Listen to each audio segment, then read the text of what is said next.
하루의 시작하는 길입니다. 오늘 하나님께서 저에게 주신 말씀은 갈라서 1장 10절 말씀입니다. 함께 같이 읽어보도록 하겠습니다. 이제 내가 사람들에게 좋게 하랴 하나님께 좋게 하랴 사람들에게 기쁨을 구하랴 내가 지금까지 사람들의 기쁨을 구하였다면 그리스도의 종이 아니니라. 하나님께 기쁨을 구합니다 라는 말씀의 제목을 함께 나눠보도록 하겠습니다. 시대적으로 이렇게 대립된 그 요소들이 굉장히 많습니다. 정치적인 것도 그랬고요.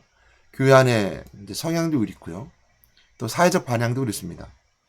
정치적으로는 진보 보수, 또한 개인 사회, 또 교회적으로는 또 마찬가지로 예장 통합, 합동 이렇게 나누기도 합니다. 그리스도에게는 나누는 걸 싫어서 이제 연합하자라는 뜻이 강합니다. 그래서 협의회라는 단어를 쓰기도 하고요. 또 오직 그리스도 이름으로 모이자라는 뜻에 있어서 총회라는 단어를 쓰기도 합니다. 물론 미국에서 있는 그리스도 교회는 오직 이제 그리스도 교회다라고 해서 처치 오브 크라이스트를 쓰지만 다 모두가 그리스도 이름으로 모이자라는 뜻을 가지고 있습니다. 그리스도 교회 배경 중에서는 바로 그런 의미가 있죠. 나눠지는 것은 옳지 않다. 하나가 되기 위한 것이다. 그래서 말하기를 본질은 일치를, 비본질은 자유를, 매사의 사랑이라는 단어를 씁니다. 이런 캐치프레이즈를 쓰게 되는데 이 캐치프레이즈 쓰게 되는 이유 중에 하나는 오직 그리스도 이름으로 모이자는 것이고요. 그것이 본질입니다. 그리고 이제 비본질적인 것, 교회 안에서 일어나는 현상들, 또 교회 안에서 갖춘 여러 가지 그 요소들이죠.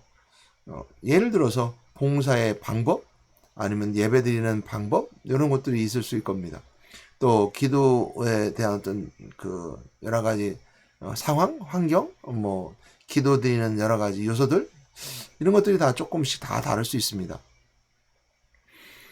어떤 부분은 성령의 역사하심을 통해서 강력하게 기도하는 사람이 있는 반면에 또 조용히 묵상으로 기도하는 다양한 사람들이 있는 교회 안의 모습에서도 마찬가지로 우리가 다양성을 인정하지만 오직 그리스도 하나로 모이자라는 것을 이제 우리가 그리스도교에서 말해주고 있습니다. 그러다 보니까 한번 생각해 볼 수 있는 것이 있었습니다. 굉장히 좋은 캐치프레이즈고 오직 성경으로 성서로만 돌아가자. 오직 성경에서 말하는 것만 말하고 성경에서 말하지 않는 것을 우리가 사랑으로 하고 침묵하자라는 단어를 쓰고 있습니다. 어쩌면 굉장히 좋은데요. 단점이 있습니다. 물론 장점이 그런 부분이 있는데 단점이 있는데 단점은 뭐냐면 비본질적인 것들에 대한 평가에 대한 오류가 생길 수 있습니다. 그래서 제가 이제 어제 경험했던 것 중에 제가 한번 묵상해 볼 수 있는 부분들이 있는데요. 이런 내용이 있었습니다. 80년대는 제가 신학교를 다녔기 때문에 80년대는 거리에서 하는 데몬스트레이션이 대부분이 노동자 농민에 대한 내용이 있었습니다. 그리고 그 데모하는 사람들이 성향들이 굉장히 강력했어요. 그리고 굉장히 어떤 그 이데올로기적인 요소를 가지고 있어서 굉장히 그 뭐라 할까요? 좀 무서운 행동들을 많이 했었습니다. 이때는 그들이 이제 교회에 물어보고 있었습니다. 왜 교회는 전 사회적 약자들에 대해서 무관심하느냐 이런 표현을 쓰고 그거에 대한 답을 주려는 사람들 많이 있었고요. 그런 물음에 대해서 교회는 답해줬었습니다. 근데 오늘날 같은 경우는 조금 그 양상이 달라졌죠. 노동자 농민이라는 것보다는 시민단체들이 어떤 그 법을 가지고 또한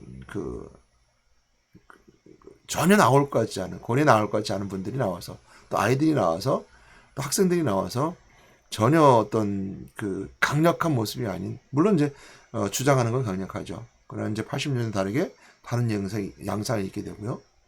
또 특별히 이제 광화문을 간다든지 또 정치적 요소를 띠게 되면 이제 그 데몬스트레이션 대입되는 거하고 이제 보게 됩니다. 이 시대가 많이 흘러온 거죠. 그건 이제 두 번째입니다. 개인의 취향이니까 저는 다 정치적 성향이나 또 사회적 어떤 반향이나 이런 것들은 다 개인적으로 취사 선택해야 되는 것이고 또 그런 어떤 것을 따라가야 된다는 것은 존중해줍니다. 그러니까 서로가 서로 존중해줘야 된다는 것은 맞고요. 근데 저는 그것을 물어보는 것이 아니라 똑같이 온라인에도 그분들이 교회에 물어요. 왜 교회는 이런 분들에 대해서 또 이런 것들에 대해서 침묵하고 있습니까? 왜 조용합니까? 라고 똑같이 진보적 성향을 가졌었던 80년대나 또 보수적 성향을 가졌었던 또한 2000년대나 똑같이 물어보고 있어요. 근데 교회는 무엇이라고 대답하는가라고 생각하게 되면 그때그때 달랐던 것 같아요. 그러면서 생각해 볼 수 있는 것은 제가 이제 어제도 그런 걸 보면서 생각했던 것 중 하나 그건데요. 전 두 곳을 다 제가 50대 80년대 학번이니까 두 군데를 다 경험하면서 교회는 무엇을 답을 줘야 되고 교회는 어떻게 생각해야 되는 것인 걸 한번 생각해 보게 되었습니다. 그래서 생각하게 된 것은 뭐냐면 한편을 생각하는 그거예요. 어, 역사가 교회를 어떻게 평가하고 있는가. 사람들 항상 그걸 강조하거든요. 역사가 교회를 어떻게 평가할 것인가에 대해서 두려워하십시오라는 표현을 많이 써요. 똑같은 거거든요. 시대적 상황이, 시대적 역사가 이런 상황인데 왜 교회는 거기에 대해서 어떻게 반응하지 않습니까? 라는 거거든요. 그랬을 때 역사적 평가를 어떻게 내릴 것인가? 또한 나도 오늘 이 시대를 살아가는 나에게 목회자로서 나중에 역사적으로 어떻게 평가될 것인가라는 것을 생각해 봤던 시간이었었습니다. 저는 잘 모릅니다. 뭐 사회적 방향이나 또 사회적 여러 가지 요소들은 목회를 하는 입장에서는 전적으로 잘 모릅니다. 드러난 표현과 표면적에 드러나는 것들만 가지고 목회는 또한 설교는 할 뿐이지 더 깊은 내면까지 들어가기는 목회 현상에 있을 때는 쉽지 않다는 것을 알게 됩니다. 그러면서 생각할 수 있었던 것이 여러 가지 있겠지만 이 먼저 살았던 선배들은 역사는 어떻게 평가하고 있는가라는 것입니다. 첫 번째 볼 수 있는 것은 이제 요즘 참 인터넷에 나오기는 한경진 목사님에 대한 역사적 평가, 그리고 한경진 목사님의 서북청년단과 또 그에 따른 한경진 목사님의 어떤 뭐죠? 그 반공에 대한 신학적 개념 어떻게 하셨을까? 근데 사실은 그때 당시 교회의 많은 분들은 한경진 목사님 존경하시는 분으로 섬겼거든요. 근데 역사적 평가를 또한 마찬가지로 다르게 하신 분들도 있죠. 예를 들어서 이제 이렇게 서북 청년단을 통해서 시대적으로 한경진 목사님의 역사성에 대한 그리고 반공에 대한 투철함에 따라서 많은 사람들이 피해 준 것에 대해서 역사적으로 그분은 좋게 평가를 할 수 없어라고 말할 수 있는 반면에 또 한편에서는 다른 한편에서는 한경진 목사님은 좋은 훌륭하신 목사님이셨어. 그리고 그런 시대적으로 반공을 통해서 이렇게 많은 것을 이제 이데올로기 속에서 공산주의에 넘어가지 않고 참 민주주의를 지켜내셨던 분이야라고 평가낼 수 있겠죠. 다 각자가 다를 수 있다고 생각합니다. 그러나 이제 오늘 제가 역사적 평가를 말씀드리면서 그런 평가를 내리는 거. 또한 또 생각할 수 있는 분 최근에 하늘나라 가셨니 조영규 목사님이라든지 또 오늘 이렇게 하영주 목사님이라든지 또 오카노 목사님이라든지 시대는 그분들에게 어떻게 평가를 내리고 있을까 라는 걸 생각을 해보게 됩니다. 다 각자에게 다르게 평가를 내리겠죠. 그러면 교회는 어떻게 평가를 해야 되는 것인가 라는 걸 생각해 보게 된다면 오늘 본문 말씀이 그 대답을 주고 있지 않을까 생각합니다. 저도 마찬가지고 그분들도 마찬가지였을 것 같아요. 하나님을 기뻐하게 하는 사람이라고 생각합니다. 내가 사람들에게 좋게 하랴 하나님께 좋게 하랴 하나님에게 기쁨을 가랴 내가 지금까지 사람들의 기쁨을 구하였다면 그리스도의 종이 아니니라. 그래서 우리는 우선적인 가치로 그리스도를 둬야 되는 것이고요. 가치, 즉 역사적 가치를 낼 때, 역사적 평가를 낼 때 가장 중요한 것은 하나님을 나에게 어떻게 평가하신 것이 먼저 우선시 된다라는 것입니다.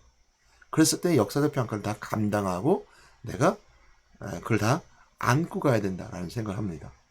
왜 그런 생각을 했느냐는 것은요. 예수님이 그렇게 살아셨기 때문입니다. 예수님께서는 가장 가난한 자에게도 복음을 주셨고 또 가장 부자에게도 복음을 주셨습니다. 그래서 예수님께서 가셨던 길은 저항의 길이었습니다. 저항의 길. 그 저항의 길을 가셨던 이유는 이 땅의 삶에 순응하고 따라가지 아니하고 역행하는 그리고 삶을 이겨나가는 하나님 나라를 바라보고 삶을 살아가는 인생의 땅의 삶을 바라보고 살아가는 것이 아닌 천국을 향해 바라보러 가는 구원의 길을 열어주셨기 때문입니다. 그래서 그 구원의 길은 가난한 자들에게는 복음이 되는 것이고 부자들에게도 복음이 되는 것이고 또 정치인에게도 복음이 되는 것이고 또 억압받은 자들에게 복음이 되는 것이고 간수장에게도 복음이 되는 것이고 사마리아 여인처럼 사람들에게 외톨이가 되고 또한 멀어질 수밖에 없었던 소외된 사람에게도 복음이 되시는 것이고 그래서 저항하신 것이 바로 그리스도입니다. 예수 그리스도는 누구에게도 복음을 주기 위해서 가난한 자에게 또 가난 없는 자에게 가장 부족한 자에게 오셨던 뿐만 아니라 또 부자에게도 나타나셔서 복음을 주셨습니다. 성경에서 이렇게 말씀하고 있습니다. 나사로와 거지 나사로와 부자 이야기 속에서 거지 나사로에게 복음이 되셨고 또 가난한 자에게 가난을 이길 수 있는 힘이 되어 주셨으며 부자 나사로에게 니고데모가 예수님을 찾아왔을 때는 그가 정치인이며 부자였음에도 불구하고 그가 영생의 삶을 바라보게 했으며 또한 세리마테처럼 매국노처럼 삶을 살아가고 돈이 있었지만 갈급했던 삭개오처럼 뽕나무로 삭개오처럼 물질이 있었지만 또 세금을 많이 거서 돈은 많았지만 그 갈급함 속에 뽕나무 올라가서 삭개오 또 예수님이 찾아와서 나를 따르라 했을 때 따라왔던 마태 그들에게도 그리스도는 그들에게 생명이 되게 하셨다는 것입니다. 그러므로 교회는 생명이 있는 교회입니다. 그래서 제가 한번 깊은 묵상 한번 생각해 봤습니다. 진보나 보수냐 아니면 이것이 옳으냐 저것이 고르냐라고 따지고 대립하는 가운데서 우리는 어떻게 생각하고 어떻게 판단해야 될 것인가 라고 한다면 교회는 그리스도는 저항하는 것이 있습니다. 가난한 자에게 가난을 저항하는 것이고 부자에게는 그 부자로서 타락하는 것을 저항하는 것이고 또한 정치인으로서 세상에 또 삶을 살아갈 때 그 권력에 저항하는 것이고 진리를 찾고 비진리를 찾아가는 자에게 진리를 찾아가 저항하는 것이고 그러므로 교회는 어느 곳에 있든 그리스도에 있는 사람들은 그리스도의 하나님 만나는 길을 열어주시고 죄 용서받게 하시고 또한 왕대신 그리스도의 이름을 통해서 그 선포하는 메시지 가운데 또 왕대신 그리스도를 통해서 세상을 이길 수 있는 능력을 주시는 것이 바로 그리스도이기 때문입니다. 그렇게 깊이 묵상하면서 생각했던 게 뭐냐면 적십자입니다. 그게 이제 맞는가 안 맞는지 모르겠지만 적십자는요 아군과 적군이 없어요. 그 이유는 뭐냐?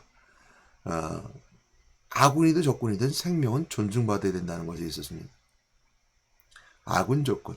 싸움터에서는 서로 사람을 죽이기 위해 총을 겨눕니다. 그래서 싸움터에서는 누군가 내가 죽이지 않으면 내가 죽기 때문에 싸움터에서 죽여야 됩니다. 이것이 이제 전쟁이죠. 전쟁에도 불구하고 적군과 아군을 오갈 수 있는 사람이 있습니다. 그것은 의사죠. 그것은 적십자죠. 맞는지 모르겠습니다. 그리스도는 이쪽 편 저쪽 편이 없습니다. 다 생명 살리는 일에 그리스도는 복음을 주시고 있습니다. 그래서 바울은 그렇게 얘기했던 것 같아요. 갈라디 교회에 복음이 희석되고 복음이 오해되고 복음이 왜곡되는 것을 대항하기 위해서 그 본질을 지켰던 것 같아요. 그래서 비본질과 본질이 있을 때 본질이 항상 앞서가야 됩니다. 그리스도가 앞서가야 됩니다. 비본질적인 것이 본질을 넘어서면 안 돼요. 왜곡시키는 거거든요.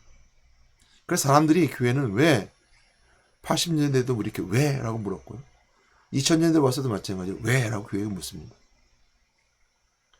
그래서 어찌 보면 사람들이 말할 때 그 사람들이 말할 때 역사적으로 교회는 회색지대다라고 말할 수 있을 것이고 또 교회는 기회주의다라고 말할 수 있을 것이고 교회는 또한 시대를 이기지 못하는 나약한 존재다라고 말할 수도 있을지 모르겠습니다.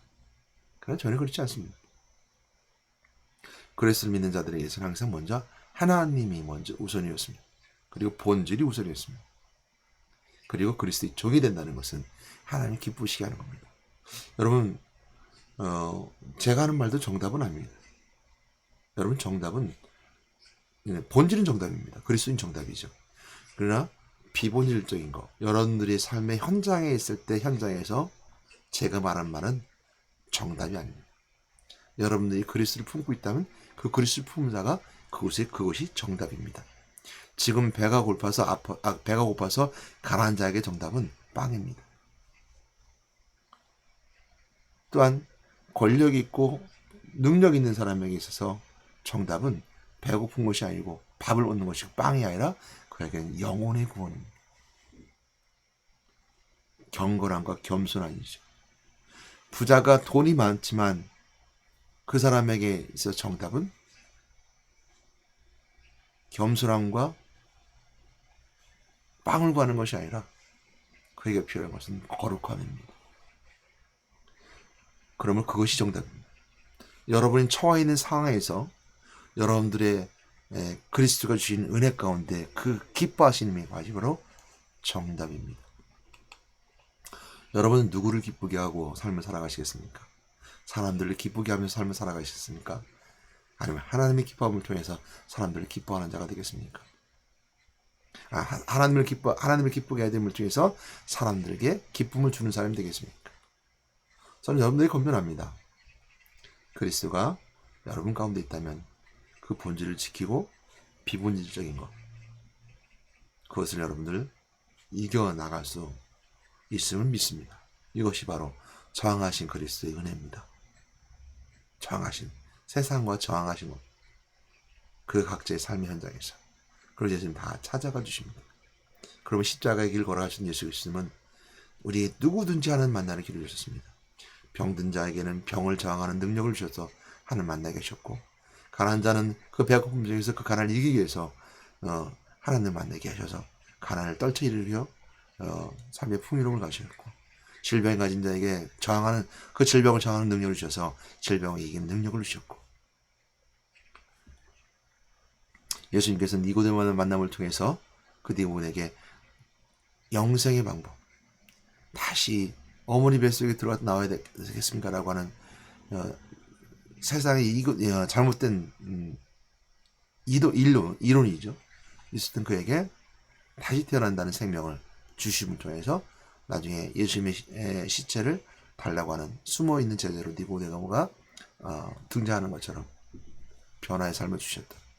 영생의 삶을 바라봤던 그 은혜는 바로 그리스도의 능력으로 저항하는 능력이 있었기 때문입니다. 그러면서 생각해 봤습니다. 이제 나도 많은 부분에서 따라가지 않겠구나, 흔들리지 않겠구나. 강력하게 이렇게 나에게 요구해도 역사적으로 나에게 저 사람은, 저 목사는 이쪽 편도 아니고 저쪽 편도 아니었어 라고 평가를 듣고, 시대가 흘러서 저 사람은 우리 지금 일어난, 그러니까 역사적으로, 사회적으로, 정치적으로 문제가 그것이 되어져서 시간이 지나면 역사가 되고 그것이 이루어진 현상이 되잖아요. 그럼 오늘 내가 했던 행동이 역사적으로 비판받을 수 있죠. 그래서 나한테 비판하고 저는 목사가 아니었어. 그 시대에 이제 표현을서로 왜냐면 목사라면 이렇게 삶을 살아야 되는데 라고 했던 역사적 잘못된 평가를 한다 하더라도 저는 다 그걸 받아들여야 되지 않을까. 왜? 나는 여기도 아니고 저것도 아니고 그리스도이기 때문입니다. 그리스도의 종이기 때문입니다. 그러므로 가난한 자에게는 가난을 이길 수 있는 그리스도가 되어주셨고, 그래서 하나님 만나주시고 제 영생 받게 하시고 왕 대신 그리스도의 선포함을 통해서 승리하게 하셨고, 또한 병든 자에게 그리스도가 만나주심을 통해서, 그리스도를 통해 만나주심을 통해서 질병을 이길 수 있는 능력 하나님 만나기를 해주셨고, 그 죄를 용서받게 하심을 통해서 죄를 낫게 하셨고, 죄를 통해서 질병을 치유케 하셨고, 왕 대신 그리스도 선포함을 통해서 질병을 떠나가게 선포하게 하셨고, 또한 영적으로 타락하고 물란한 자들에게 나타나셔서 그들을 영적으로 물란한 자들, 그리고 그들을 정신적으로 문제가 있는 자들을 만나셔서 그들을 이길 수 있는 능력을 주셔서 정신적으로 갖다주는 악한 마귀를 이길 수 있는 능력을 주셔서 승리하게 하시는 하나님, 그 그리스도. 또 무속인들에게, 타락한 자들에게, 또 무속인들에게도 그 본인들이 가지고 있는 지기를 이길 수 있는 능력을 주시는 그리스도. 정치인이나 경제인이나 또 각자의 삶에서 열심히 살아가는 그 모든 삶의 현장에서 저항케 하신 하나님, 저항케 하신 그리스도 하나님 만나게 하셨고, 누구든지 어느 누구든지 어떤 사람이든지 만나게 하셨고, 그것이 이단이든 또한 정치인이든 경제인이든 만나서 바른 진리를 계신 그리스도를 만나게 하셨고, 죄사함 받게 하신 그리스도의 재용서 받게 하셨고, 왕대신 그리스도를 선포하게 하셨던 그 그리스도, 그것 통해서 내가 사람들에게 이렇게 저렇게 평가를 받는다 하더라도 이제는 내가 두렵지 않겠다. 역사가 그렇게 평가한다 하더라도 나는 그렇게 두렵지 않겠다. 난 나의 삶의 현장에서 내가 그들을 향해서 그리스도를 통해서 생명을 주는 자로서 살면 그것도 모두 다 감사하고 감내하며 다 이겨나가겠다. 이렇게 생각합니다. 이것이 나의 신앙 고백이요, 나의 그리스도를 향한 모습입니다. 오늘 바울도 그랬던 것 같아요. 내가 사람을 기쁘게 하랴? 내가 언제 사람을 내게 기쁨을 구했느냐? 내가 사람들에게 기쁨을 구했더라면 나는 그리스도의 종이 아니라 나는 하나님을 기쁘게 하신 자라. 하나님께 기쁨을 구합니다. 라는 말씀을 함께 말씀 나눴습니다. 하나님 감사합니다. 오늘도 은혜 가운데 지켜주시고 또 그리스도의 은혜를 누리게 하시는 하나님 감사합니다. 오직 본질이신 그리스도, 내 삶의 주인이신 그리스도, 내 생명인 그리스도, 그리스도는 누구에게나 다 그리스도가 되음을 오늘 이 시간 고백합니다. 어느 누구에게나 다 그리스도가 되게 하심을 고백합니다. 심지어 예수를 핍박한 자들에게도 그리스도가 되셔주심을 믿습니다. 예수 믿는 자들 핍박하는 사울을 나타내셔서 바울게 되시는 그리스도가 이 시기에 그리스도가 되어주심을 믿습니다. 오늘도 그 그리스도를 누리고 승리하는 저들에게 인도해 주시옵소서. 이 아침에도 승리케 인도해 주시옵소서. 예수 이름으로 기도드렸습니다. 아멘.